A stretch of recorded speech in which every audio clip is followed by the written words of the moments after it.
Now, chapter one is called Conceive Your Idea, and it's broken into three parts, three concepts. Concept number one is called Acknowledge that you want change. And you've already done that by picking up this program. There's something at a gut level or at a root level telling you that you need to change your life. So, we're going to give you an exact process, an exercise that you can use to kick that whole idea off. And then concept two gets a little bit more focused on you and your intentions in life. We call it clear intention, which then leads us into concept three, where it's all about convincing yourself that you must change. This can't be something that you're just interested in or casually thinking about as a hobby. If you want to go from an employee to an entrepreneur, you need to know that this is something you've got to do. You have to do it for your life and for your freedom. So let's start by talking about concept one, acknowledging that you want change. This is essentially done through an exercise. And again, I recommend you go over and pick up the ebook at this time because you'll see all the exercises that are recommended in there. You can print them off or you can even just do it digitally and type out your answers, whatever works easiest for you.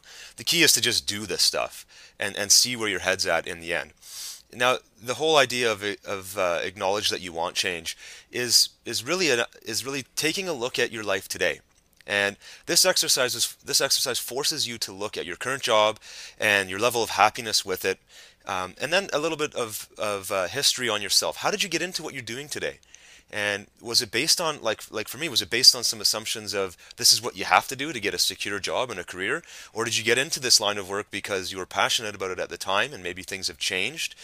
And then I want you to start thinking about the things that are bothering you, because ultimately that's probably what drove you here. There was something bothering you, something not sitting well with you, and it's time for you to get that down on paper and get it out and start realizing what it is that you actually need to do, what kind of changes you need to have in your life. And then the biggest question, which is right at the end of this questionnaire, is if you had enough money to cover all of your expenses, would you still go to this job that you're going to every day right now?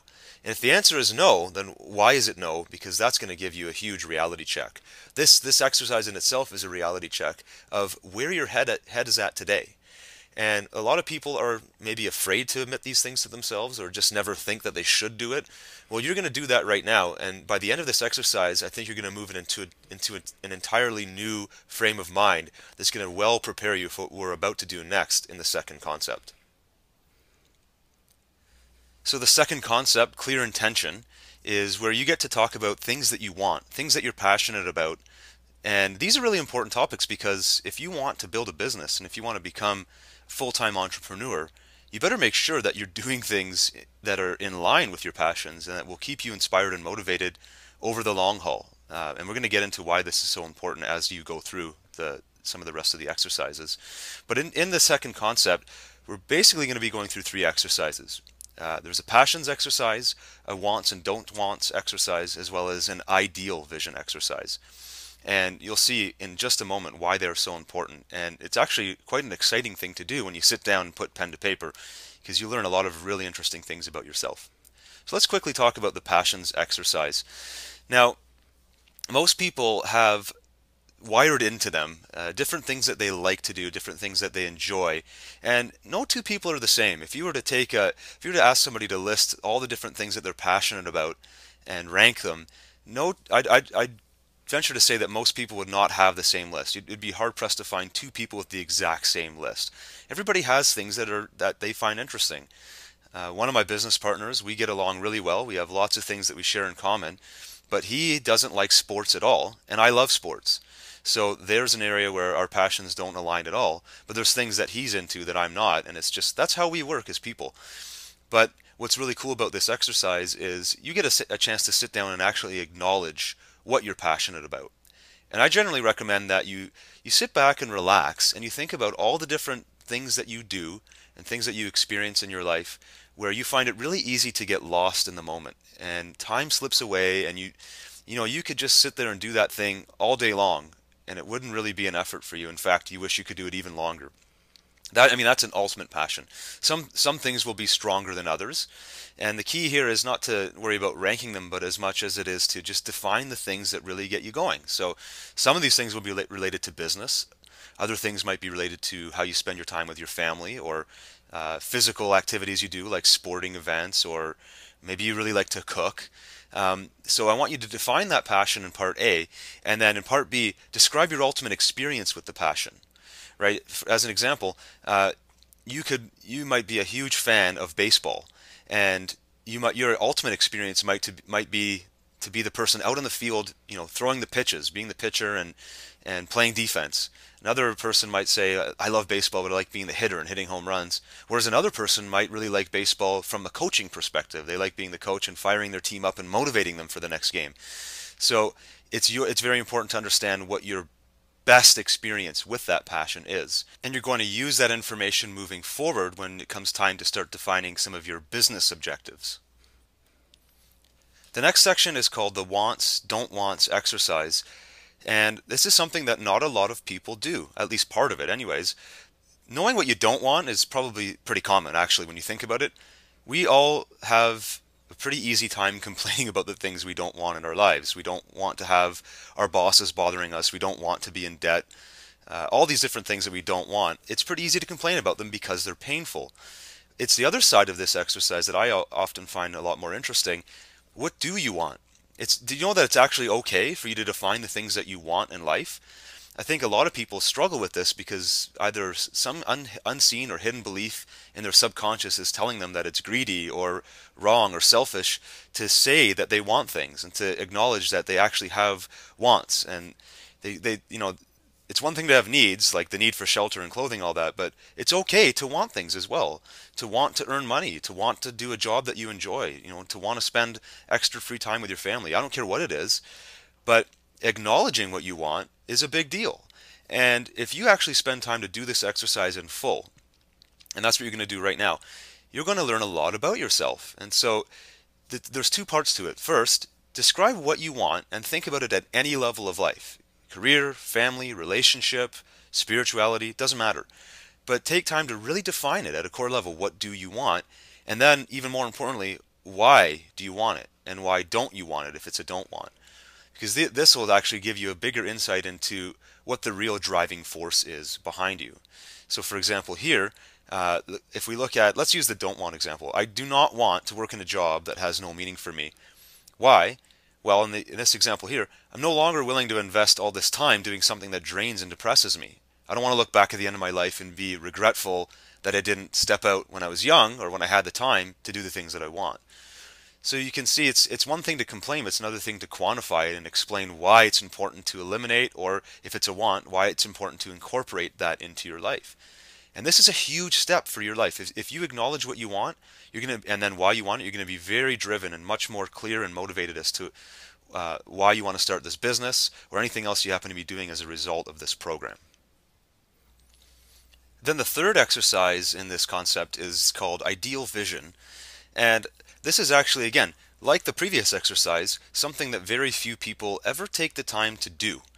And when you think about vision itself, vision is basically how we formulate and create our lives. Anything that we want to experience, anything that we want to have or be or do, we have to first live it at a visual or at a mental level. And when you think about what is mental activity, what is thinking about something or visualizing something, it's putting pictures in your mind as to that describe this experience that we're talking about here.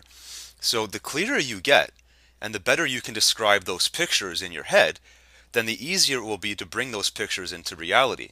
Again, until you get that clear picture and write it in words, you're not giving yourself the 100% full opportunity of experiencing all this stuff. So this ideal vision exercise is basically just that. We're going to ask you to make a written description of your ideal life. And this will go into every single detail that's important to you. So I'm not so worried about the context of if you write it in the first person or the third person, or it doesn't matter. The whole point is just to get your vision down. Talk about things like in my life I'm working in this kind of business. I'm spending this kind of time traveling. I'm seeing these kind of places. I'm working with these kind of clients, and I'm earning this amount of money. I'm having X number of days per year free time to just totally unwind and relax. I'm able to spend time on humanitarian efforts that are really important to me. Whatever it is, get it down into your description so that you can see it and then experience it as you read it. And when you're done with that, then you can save that ideal vision onto the sheet that's included in this guide. The third and final concept here in Chapter 1 is convincing yourself that you must change. And it's one thing to be an employee and to dream about the idea of becoming a business owner and being that successful entrepreneur that seems so wonderful and sexy. But really, it can be very difficult to actually make that shift, to step out and do the thing, do the action that makes you become an entrepreneur full time. So you need to do a bunch of mental exercises that convince yourself that this is something you have to do. It's not just something you're going to dream about. You're going to reach a point where you got to do it, and until you reach that point, you likely won't act. So how do you convince yourself that you must change? Well, it's this exercise. That's how. You need to basically build yourself a bunch of emotional motivators. And by emotional motivators, I mean things that are going to motivate you with such a high level of emotional fuel that you will reach that mental point where this is something you have to do. And you're going to do it from two different perspectives.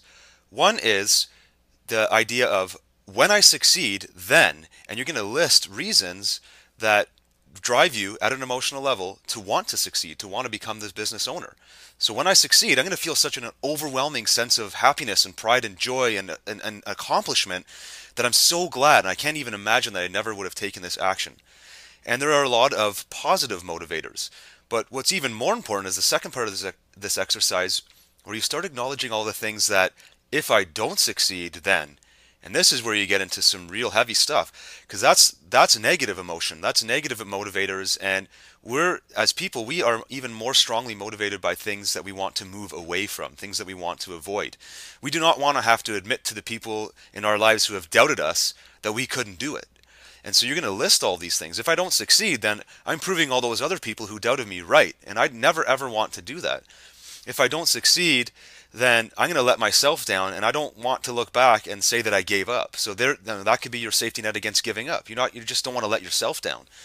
So start listing out all of your positive and negative emotional motivators and keep this list going and growing with you, because you're going to need every single piece of it as you reach times in your life and in your business where the struggle kicks in, and it will kick in.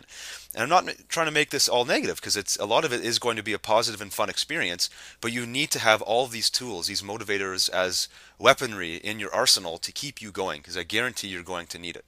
So go ahead and make sure that you complete all the exercises in this chapter so that we can then move on to chapter 2.